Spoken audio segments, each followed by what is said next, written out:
आदि नहीं, तार प्राकृत मूर्ति नहीं।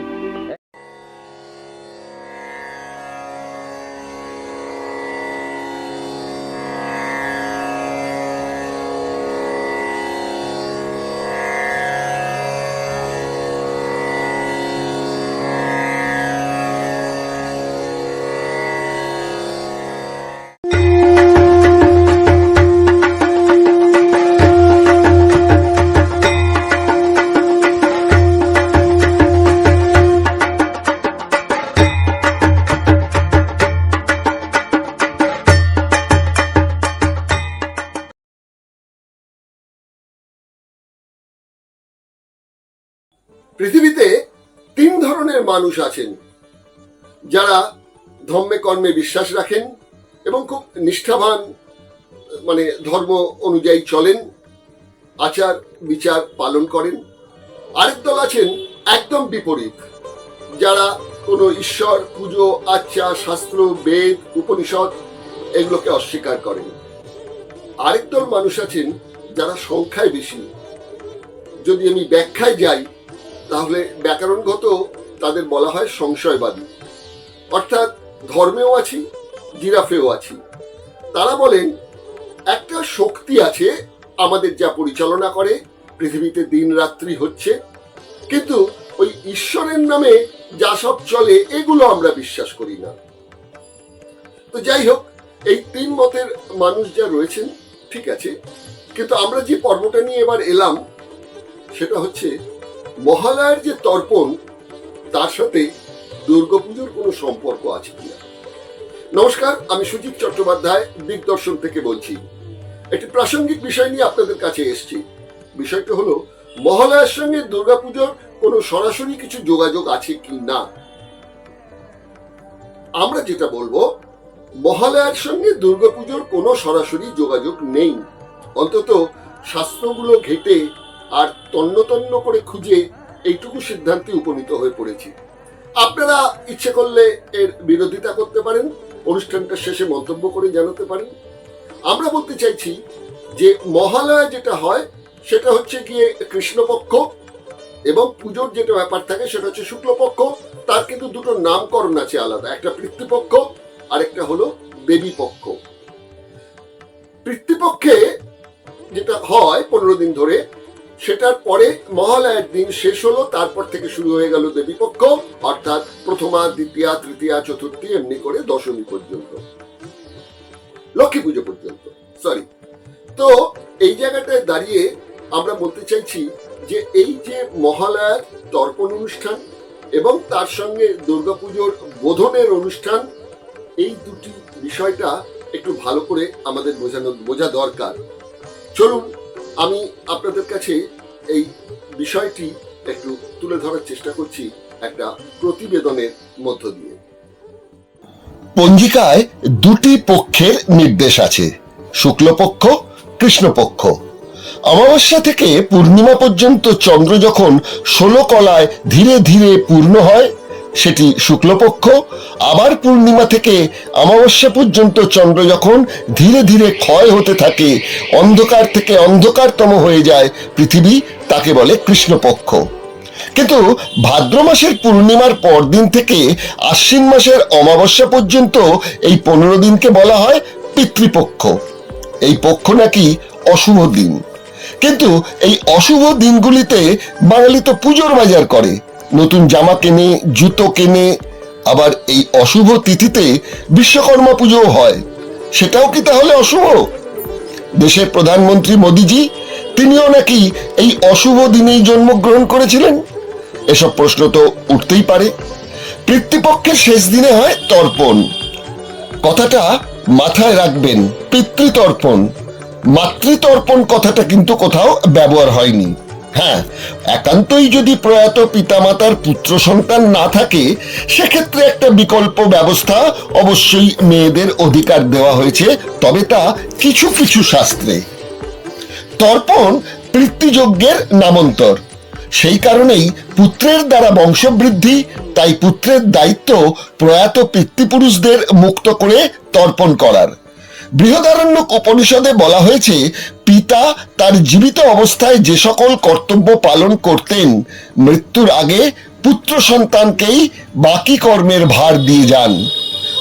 মন্ত্র তুমি ব্রহ্ম, তুমি যজ্ঞ, তুমি লোক। পুত্র উচ্চারণ করে আমি ব্রহ্ম, আমি যজ্ঞ, আমি লোক। আচার্য শঙ্কর বলে গেছেন, যে সন্তান পিতার ইচ্ছা পূর্ণ করে, তাকে ত্রাণ করে, তাই তো তার নাম পুত্র। মনু বলেছেন, পুত নামক নরক থেকে ত্রাণ করে বলে তার নাম পুত্র। পিতৃঋণ শোধ পুত্রের কর্তব্য। সুতরাং হিন্দু ধর্মে পূর্বপুরুষদের জলদান সহ শ্রাদ্ধই পুত্রের কর্তব্য, আর সেটাই মহালয়া। সুতরাং যেসব পণ্ডিতরা নারীর তর্পণ শাস্ত্রের বিধানের অধিকারের কথা বলেন, সেটা ওই অনেকটা ভাবের ঘরে চুরি ছাড়া আর কি বলা যায়। মহালয়ার যে পিতৃপক্ষ এবং দুর্গাপুজোর যে দেবী পক্ষ, এই দুটো একটু প্রথমে বুঝে নিয়ে চলুন। কেননা যখনই তর্পণের কথা আসছে, তখন এসে যাচ্ছে আত্মার কথা, অর্থাৎ পূর্বপুরুষদের আত্মার কথা। তাদের তর্পণ করে তাদের সন্তুষ্টি করতে হয়। তারা নাকি এই সময় স্বর্গলোক থেকে চলে আসেন এখানেতে তার বংশধরের কাছে একটু জল তর্পণ পেতে। ভালো কথা। আর ওই দেবী পক্ষ যেটা শুরু হচ্ছে, সেখানেই শুরু হয় যেটা দেবী আরাধনার প্রথম দিন হিসেবে ধরা আছে। আর এই দেবী আরাধনার যে বিষয়টি, সেটা তখনকার দিনে নাকি অশ্বমেধ যজ্ঞ হতো। কলিযুগে নাকি অশ্বমেধ যজ্ঞ হয় না, যেটা রাজারা করতেন। তো যার জন্য এই কলিযুগে হচ্ছে অশ্বমেধ যজ্ঞের নামান্তর বিকল্প হচ্ছে এই দুর্গাপুজো। যার জন্য প্রথম থেকেই দেখতে পারবেন যে রাজা মহারাজারা পুজো করতেন, তারপর জমিদাররা পুজো শুরু করেছিলেন। পরবর্তীকালে তো বারোয়ারি পুজো কিভাবে শুরু হয়েছে সেটা আপনারা সবাই জানেন। চলুন আমরা যেটা জেনে নিতে চাই, একটা প্রতিবেদনের মধ্যে দিয়ে দেখি, সেটা হচ্ছে পিতৃপক্ষ বিষয়টি কি আর দেবীপক্ষ বিষয়টাই বা কি। চলুন। পিতৃপক্ষ এই তিথির সঙ্গে জড়িয়ে আছে মহাভারতের একটি গল্প, আর দেবীপক্ষের সঙ্গেও জুড়ে আছে আরেক আর্য সংস্কৃতির গল্প। কুরুক্ষেত্রের যুদ্ধের পর কর্ণের মৃত্যু হলে তিনি স্বর্গে পৌঁছন। শত শত মানুষকে হত্যা করেও তার তো নরকে যাওয়ার কথা ছিল, কিন্তু না, তিনি গেলেন স্বর্গে। যুধিষ্ঠিরকেও একবার নরক দর্শন করে স্বর্গে যেতে হয়েছিল, কিন্তু কর্ণ সরাসরি পৌঁছে যান স্বর্গে। তাকে খাদ্য হিসেবে দেওয়া হয়েছিল সোনা ও রত্নরাজি, কিন্তু স্বর্গের সুরা তো দূরের কথা, পানীয় জলটুকুও দেওয়া হয়নি। কর্ণ দেবরাজ ইন্দ্রকে বলেন, আমাকে এই কষ্ট দেওয়ার অর্থ কি? আমি তো সূর্যপুত্র, আমাকে কেন পানীয় জলটুকু দেওয়া হচ্ছে না? ইন্দ্র জানালেন, হে বৎস, তুমি জীবদ্দশায় পূর্বপুরুষদের জন্য কিছু দান করনি, তর্পণ করনি, তাই এই দশা। কর্ণ বিশেষ অনুমতিতে আবার মর্তে ফিরে এলেন। কর্ণ ফিরে এসে পূর্বপুরুষদের তর্পণ ও শ্রাদ্ধ করে আবার স্বর্গে ফিরে সুখ ভোগ করলেন, এমনটাই লেখা আছে মহাভারতে। প্রতিবেদনের মধ্যে থেকে তো আমরা জানতে পারলাম যে কর্ণ কুরুক্ষেত্রের যুদ্ধে নিহত হওয়ার পর তো স্বর্গে গেলেন। তাকে খেতে দেওয়া হলো রত্ন এবং সোনা। রত্ন আর সোনা খেয়ে তো মানুষ বেঁচে থাকতে পারে না, সুতরাং খাদ্যের অভাবে খুবই, এমনকি জলও নাকি তাকে দেওয়া হয়নি, এরমটাই লেখা আছে মহাভারতে। তখন দেবরাজ ইন্দ্রকে জিজ্ঞাসা করলেন যে আমাকে এই রকম অবস্থায় ফেলা হলো কেন? তখন নাকি দেবরাজ ইন্দ্র বলেছিলেন, তুমি বেঁচে থাকতে তোমার পিতৃপুরুষদের তর্পণ করনি। উনি বললেন, আমি তো জানতামই না যে কর্ণ আমার, কুন্তী আমার মা।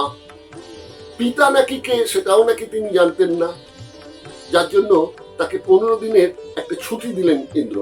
তিনি আবার সশরীরে ফিরে এলেন মর্তে এবং তর্পণ করে আবার ফিরে গেলেন। মহাভারতে এমনটাই লেখা রয়েছে। কিন্তু অঙ্ক তো মিলছে না। কর্ণের মা কুন্তী, সেটা তো কর্ণ ভালোই জানতেন, কারণ যুদ্ধের আগে কুন্তী এসেছিলেন কর্ণের সঙ্গে একটা বোঝাপড়া করতে।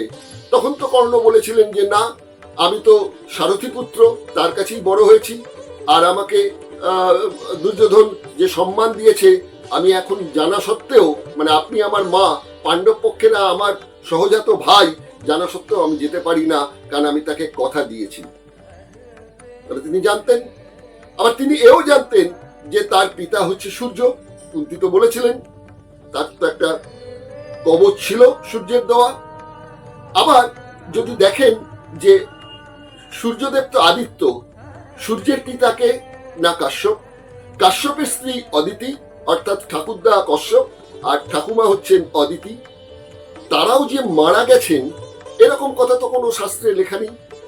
তাহলে তিনি এসে যে তিল তর্পণ করলেন কাদের জন্য করলেন? পূর্বপুরুষরা তো সব বেঁচে আছেন, সুতরাং ওই যে মরে গেলে এই তিল তর্পণ করতে হয় এই বিষয়টি তো বোধগম্য হচ্ছে না। তারপর চলে আসি আরেকটা কথায়, সেটা হচ্ছে দেবী পক্ষের কথায়। আমরা জানি যে দেবী দুর্গার স্বামী নাকি শিব। সেটাই বা কেমন করে হয়? আমরা তো বলেছি হর পার্বতী, পার্বতী যে দুর্গা এটা আমরা মেনে নিই, কিন্তু তা তো নয়। পার্বতীর পুত্র গণেশ, যেটা আমরা দেখেছি যখন পুজো হয় অন্নপূর্ণা পুজো, তখন তো শিব পার্বতীর পুজো হয়, দুর্গার সঙ্গে তো কোনো সম্পর্ক নেই। আর দুর্গা পুজো হয়ে যাবার পর দুর্গা নাকি চলে যাচ্ছেন কৈলাসে, শাস্ত্রে তো এরকম কোথাও নেই। বলা হয়েছে দুর্গা মহিষাসুরকে বধ করবার পর তিনি চলে যান একটি পাহাড়ে, গিয়ে তপস্যায় রত হয়ে গেলেন। আবার কিছু কিছু জায়গাও পেয়েছি যে দুর্গা নাকি ছিলেন রোবট, তাকে সমস্ত পুরুষ শক্তি তাদের শক্তি দিয়ে বানিয়েছিলেন। দেবী দুর্গার নিজস্ব কোনো শক্তি নেই। সুতরাং দেবী দুর্গাকে একটি শক্তিমান নারী হিসেবে প্রতিষ্ঠা করার যে ব্রাহ্মণ্যবাদী বিষয়, অর্থাৎ মেয়েদের সন্তুষ্ট করার যে একটা জায়গা, এটা তো মানতেই হয়। চলুন একটা পর্বে, এই পর্বে আমরা ওই মহালয়ার সঙ্গে যে কি সম্পর্ক রয়েছে দেবী দুর্গার এই দেবী পক্ষে, সেই বিষয়টায় একটু দৃষ্টিপাত করি। মহালয়ের ভোরে বাঙালির ঘুম ভাঙে বীরেন্দ্র কৃষ্ণ ভদ্রের উদাত্ত কণ্ঠের স্তোত্র পাঠে। বাণী কুমারের মহিষাসুর মর্দিনী গীতি আলেখ্যে দেবীর অসুর বধের বর্ণনা দেওয়া হয়েছে।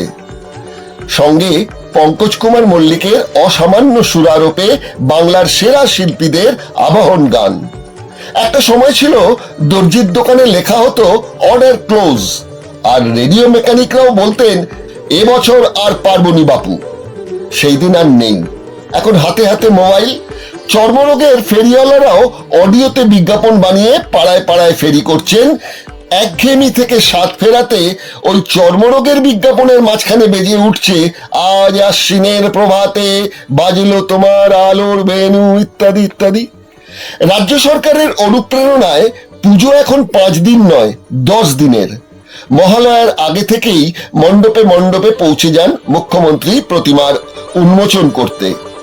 গৈরিক পতাকার বিরোধী দলের সমালোচনার ঝড় বয় পিতৃপক্ষের অশুভ মুহূর্তে দেবীর আবরণ উন্মোচনের মতন শুভ কাজ হিন্দু সংস্কার বিরোধী। তবে এই অভিযোগ কিন্তু ধোপে টেকে না। প্রথমত, মূর্তিতে যতক্ষণ না পুরোহিত বোধনের মন্ত্র পড়ছেন, দেবীর প্রাণ প্রতিষ্ঠা করছেন, তার আগে পর্যন্ত দেবী তো নেহাতি মাটির পুতুল। আর শাস্ত্রের বিধান আছে বলেই মধ্য কলকাতার শিললেনের দাসবাড়িতে পরম্পরা মেনে কৃষ্ণ নবমী থেকে দেবী পুজো শুরু হয়ে যায়, আর বিসর্জন সেই শুক্লপক্ষের দশমীতেই। বাড়ির গৃহকর্তাই জানিয়েছেন শাস্ত্রে 7টি কল্পের কথা আছে। প্রথম কল্পেই আদ্রা নক্ষত্রে দেবীর বোধন বলা আছে। এসব তত্ত্বকথা ছেড়ে দেখা যাক মহালয়ার সঙ্গে কি দুর্গাপুজোর কোনো সম্পর্ক আছে। মহালয়ার সঙ্গে দুর্গাপুজোর সত্যিই কোনো সম্পর্ক নেই। মহালয় শব্দের স্ত্রী রূপ। প্রশ্ন, দুর্গাপুজোর দেবীপক্ষের প্রাক মুহূর্তে এই পিতৃতর্পণ কেন? বৈদিক শাস্ত্রে জীবিত মা বাবার জন্য এই সেবার কথা বলা হয়েছে পিতৃযজ্ঞের কথা, আর এই যজ্ঞই তর্পণ। শ্রদ্ধা দিয়ে যে কর্ম তাই তো শ্রাদ্ধ। বেদে সংস্কার বিধির বাংলা অনুদিত গ্রন্থে 236 নম্বর পৃষ্ঠায় বলা হয়েছে পঞ্চদেবতার কথা: মা, বাবা, বিদ্যাদাতা, দীক্ষাদাতা এবং অতিথি। এদের সংস্পর্শেই মানুষের উৎপত্তি, ব্যাপ্তি। পুরোহিততন্ত্রে বলা আছে সূর্য কন্যা রাশিতে প্রবেশ করলে পিতৃপক্ষের সূচনা। রবি যখন কন্যা থেকে বৃষ্টিকে যায় তার পূর্ব মুহূর্ত পর্যন্ত নাকি পূর্বপুরুষেরা মর্তলোকে থাকেন। মহালয়া শব্দের মানে মহা আলয়, প্রয়াত মহৎ আশ্রয়। অমাবস্যা নিশি স্ত্রীলিঙ্গ, তাই মহালয়া। বৈদিক শাস্ত্রজ্ঞ শ্রীমৎ দয়ানন্দ সরস্বতী বলে গেছেন, মৃতকের শ্রাদ্ধ তর্পণ কপকলকল্পিত, কারণ এ সকল বেদাদি সত্য শাস্ত্র বিরুদ্ধ। দয়ানন্দজিকে প্রশ্ন করা হয়েছিল, গরুর পুরাণাদিতে যে দশগাত্র, একদশাহ, সপিণ্ড মন মাসিক শ্রাদ্ধ, বার্ষিক শ্রাদ্ধ ও গয়া শ্রাদ্ধদির যে ক্রিয়া লিখিত আছে সেসব কি মিথ্যা? দয়ানন্দজি স্পষ্ট জবাব দেন, হ্যাঁ মিথ্যা, বেদে এসবের কোনো বিধান নেই। তাহলে মানুষ কেন মহালয়ায় তর্পণ করে? দয়ানন্দজির স্পষ্ট উত্তর, বেদের সম্বন্ধে জ্ঞান না থাকায় যম সম্বন্ধে বা পুরোহিততন্ত্রে যা লিখিত হয়েছে তা মিথ্যা ও অসত্য। ব্রাহ্মণেরা জীবিকার প্রয়োজনেই প্রেত কর্ম রচনা করেছে, যা সম্পূর্ণ বেদ বিরোধী। অর্থাৎ গঙ্গার ঘাটে পিতৃতর্পণ সম্পূর্ণ বেদ বিরোধী, এমন কথাই লেখা আছে সংস্কার বিধির 548 নম্বর পৃষ্ঠায়। অনেকে বলতে পারেন, দুর্গাপুজোর সঙ্গে যদি এই তর্পণ বিধির মহালয়া তিথির কোনো সম্পর্ক নাই থেকে থাকে, তাহলে কেন এই একই সময় এই দুটি অনুষ্ঠান হয়? এ প্রশ্নের উত্তর দিতে হলে একটু ইতিহাসের দিকে তাকাতে হয়। কলকাতার বেতার কেন্দ্রের শুরু 1927 সালের 26শে আগস্ট। তখন নাম ছিল অল ইন্ডিয়া রেডিও, সংক্ষেপে এয়ার। 1936-এ রবীন্দ্রনাথ ঠাকুর নতুন নামকরণ করেন আকাশবাণী, কিন্তু আকাশবাণী নামটি সরকারিভাবে পরিচিত হয় 1956 সালে। কলকাতা বেতার কেন্দ্র শুরু থেকেই জনপ্রিয় হয়ে উঠছিল। জনপ্রিয়তা বাড়াতে আকাশবাণী কর্তৃপক্ষ ভাবনা চিন্তা করছিলেন নতুন কিছু করার। সময়টা 1932 সালের বাসন্তী পুজো। বাসন্তী পুজো ও অন্নপূর্ণা পুজোর সন্ধিক্ষণে বাণীকুমার সৃষ্টি করেছিলেন এক সঙ্গীতালেখ্য বসন্তেশ্বরী। সেই সময় রেকর্ডিং এর সুবিধে ছিল না, সরাসরি প্রচারিত হতো এই অনুষ্ঠান। সঙ্গীতায়োজনে ছিলেন রায়চাঁদ বড়াল, পরবর্তীকালে পঙ্কজ কুমার মল্লিক। স্তোত্র পাঠে সেই আমাদের পরিচিত বীরেন্দ্র কৃষ্ণ ভদ্র। তারপর থেকে বেশ কয়েকটি বছর লাইভ অনুষ্ঠান চলে, তারপর রেকর্ডিং। 1936-এ মহাষষ্ঠীর ভোরে এই সমগ্র অনুষ্ঠানটি নতুন করে সম্পাদনা করে নামকরণ করা হয় মহিষাসুর মর্দিনী। পরের বছর থেকেই মহালয়ের ভোরে একদিকে মহিষাসুর মর্দিনী অনুষ্ঠান, অন্যদিকে গঙ্গায় তর্পণ, দুটি অনুষ্ঠানের একটা যোগসূত্র রচিত হয়ে যায়। যাহা বলিলাম সত্য বলিলাম, সত্যময়ী মিথ্যা বলিলাম না। তবু আপনাদের যদি কোনো মন্তব্য থাকে আমাদের লিখুন, যুক্তি থাকে, প্রামাণ্য নথি থাকে, আমাদের এই বক্তব্য আমরা তখন ফিরিয়ে নেব। আর যদি অনুষ্ঠানটা ভালো লাগে অন্যকে শেয়ার করুন এবং লাইক দিন। আরেকটা কাজ একটু মনে করে করবেন, সেটা হচ্ছে সাবস্ক্রাইব করবেন। তাহলে এই ধরনের অনেক অনুষ্ঠান আমরা চেষ্টা করব আপনাদের কাছে নতুন ভাবে, নতুন আঙ্গিকে গবেষণাধর্মী কিছু বিষয় আমরা আপনাদের সামনে হাজির করব। কেন না, দিগদর্শন, দশের পাশে, দেশের সাথে। নমস্কার, উৎসব শুভেচ্ছা জানিয়ে রাখলাম আগাম।